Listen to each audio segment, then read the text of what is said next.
Hello दोस्तों, स्वागत है आपका हमारे यूट्यूब चैनल प्रीति की कहानियों में। दोस्तों, आज की कहानी एक ऐसी स्त्री की है जिसने अपने पति की मृत्यु के बाद समाज, परिवार, गरीबी और अकेलेपन से लड़ते हुए अपनी पूरी जिंदगी गुजार दी। ये कहानी सिर्फ सावित्री की नहीं, हर उस महिला की है जो विधवा होकर भी समाज के बनाए हुए बंधनों और यातनाओं से लड़ती है। सावित्री और हरिओम।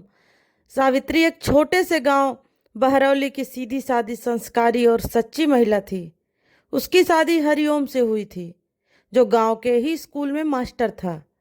हरिओम शांत स्वभाव का, पढ़ा लिखा और सीधा सच्चा व्यक्ति था। दोनों में बहुत गहरा प्यार था। हरिओम सावित्री को रानी की तरह रखता था।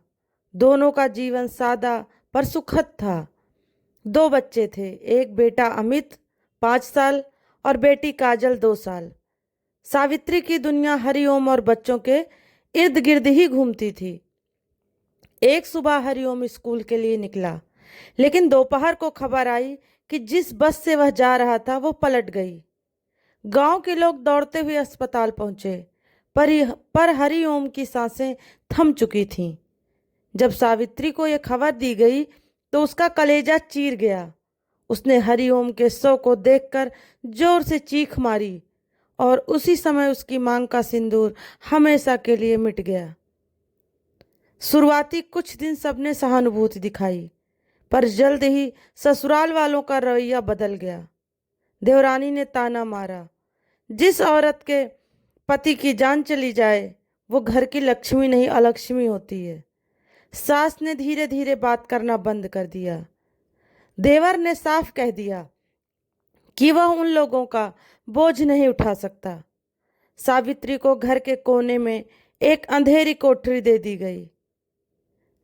जिंदा लाश बन गई थी सावित्री। हर रात सावित्री अपनी सूनी मांग को देखकर रोती। बच्चे छोटे थे, उन्हें संभालने की जिम्मेदारी भी उसी की थी। घर वालों ने उसे काम करने से मना कर दिया। विधवा होकर बाहर काम करने जाएगी तो समाज क्या कहेगा। हर सुबह उठकर खाना बनाना, फिर खेतों में मजदूरी करना और बच्चों को संभालना, ये सब सावित्री अकेले करती, लेकिन बदले में उसे सिर्फ ताने और अपमान मिलते। गांव का मुखिया सावित्री पर बुरी नजर रखने लगा। एक दिन उसके छोटे बेटे ने चोरी का झूठा आरोप लगाकर पंचायत में बुलवा लिया। भीड़ के सामने सावित्री को गालियां दी गईं। वो चुप रही, लेकिन अंदर से टूट गई। उसी दिन रात में उसने चुपचाप अपने बच्चों को उठाया और गांव छोड़ दिया। सावित्री शहर आई और झुग्गी बस्ती में रहने लगी। वहां उसने घर घर बर्तन धोने, कपड़े साफ करने और झाड़ू पोछा लगाने का काम शुरू किया। बच्चों को स्कूल में भर्ती कराया। कभी खाना नहीं होता तो भूखी रहती, लेकिन बच्चों को दूध जरूर देती। ठंड में बच्चों को बचाने के लिए खुद की पुरानी साड़ी फाड़कर उनके लिए कपड़े बनाती। अमित ने पढ़ाई में मेहनत की और सरकारी परीक्षा पास करके क्लर्क बन गया। काजल ने नर्स की पढ़ाई की और अस्पताल में नौकरी पा लिया। दोनों ने सावित्री की कुर्बानियों को देखा और सराहा, लेकिन वक्त के साथ दोनों की जिंदगी में बदलाव आया। बेटा शादी के बाद बीवी के कहने में आ गया और धीरे धीरे सावित्री से दूरी बढ़ा ली। बेटी की भी शादी हो गई और वह मायके कम आने लगी। अब सावित्री बूढ़ी हो चुकी थी। घुटनों में दर्द, आंखों की रोशनी कम और दिल में गहरा अकेलापन। बच्चे अब शायद फोन पर हालचाल पूछ लेते थे, पर पास आने का समय नहीं था। सावित्री हर शाम खिड़की से बाहर देखती रहती, मानो हरिओम को ढूंढ रही हो।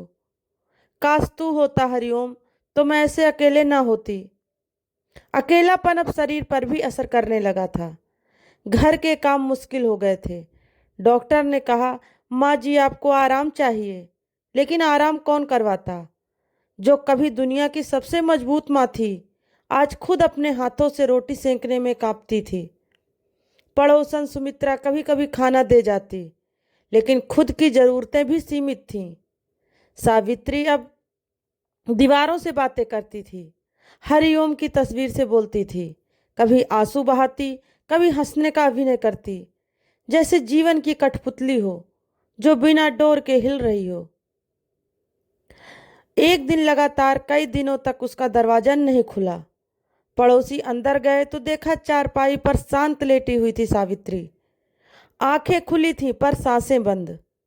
पास ही हरिओम की फोटो थी जिसमें सावित्री ने अपना आखिरी सिंदूर रखा था। ऐसा लग रहा था जैसे आखिरकार वो अपने हरिओम से मिल गई। उसकी अंतिम यात्रा में भी बच्चे नहीं आए। मोहल्ले वालों ने मिलकर उसकी चिता सजाई और उसका शरीर अग्नि को सौंपा। उस राख में एक औरत के सारे संघर्ष, सारे आंसू और सारी कुर्बानियां सिमट गईं। सावित्री की जिंदगी उस समाज की तस्वीर है जो एक औरत को पति के बिना अधूरा मानता है। यह कहानी दोस्तों हमें सोचने पर मजबूर करती है कि विधवा होना एक अपराध क्यों बन जाता है। यह सिर्फ कहानी नहीं, समाज को आईना दिखाने की कोशिश है कि एक औरत की असली ताकत सिर्फ उसकी मांग का सिंदूर नहीं, बल्कि उसका साहस, त्याग और संघर्ष होता है।